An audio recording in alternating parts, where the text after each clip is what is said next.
When people discuss great metal drummers, Lars Ulrich is almost always part of the conversation, but rarely in a simple way.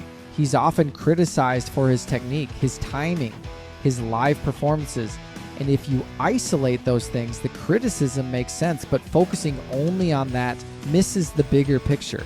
Lars Ulrich was never trying to be the most technical drummer in the room.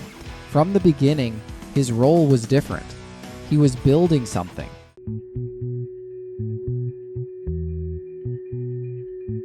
He grew up in Denmark in a very cultural environment. His father, Torben Ulrich, was a professional tennis player and a well-known figure in jazz circles.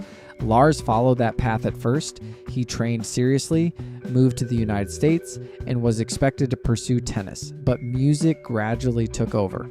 A turning point came when he saw Deep Purple live as a kid. After that, the direction changed completely. In 1981, Lars placed a small ad in a Los Angeles newspaper.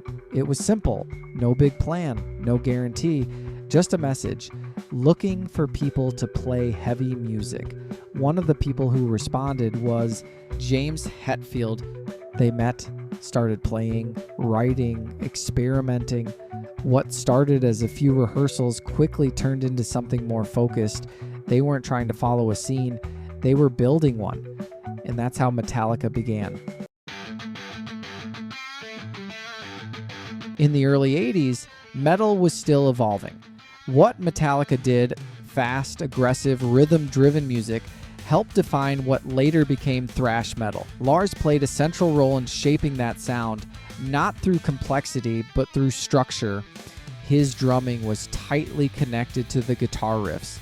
He helped arrange songs, control dynamics, and build tension. Tracks like Master of Puppets or One show that clearly. The drums are part of the composition, not just accompaniment. Over time, Metallica became one of the most successful bands in music history. More than 125 million records sold, multiple Grammy Awards, induction into the Rock and Roll Hall of Fame. Albums like Master of Puppets and the Black Album didn't just succeed commercially, they influence how heavy music is written and produced, and throughout all of that, Lars remained one of the key decision makers in the band.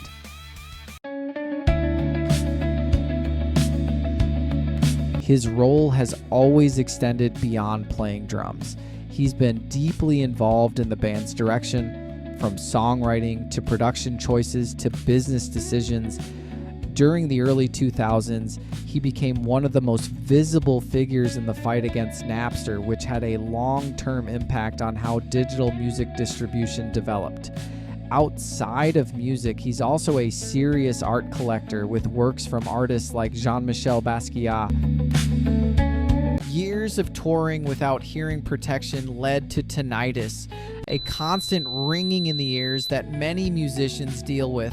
It's a reminder that behind the size of Metallica, there's still a person dealing with the physical cost of that career. If you look at the next generations of drummers, his influence becomes clearer. Many technically advanced players grew up listening to Metallica.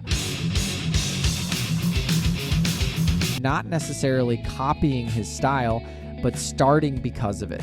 He made heavy music feel accessible enough to try and powerful enough to stay with.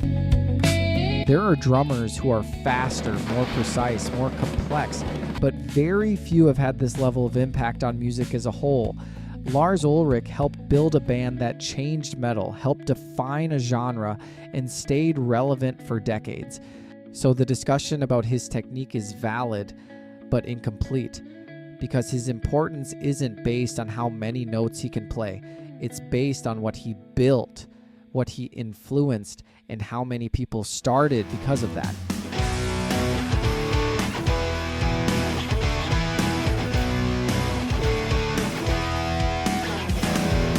There are many great drummers, but very few people shape an entire genre. Lars Ulrich is one of those people. His legacy isn't about perfection, it's about direction, about taking an idea and pushing it far enough that millions of people follow.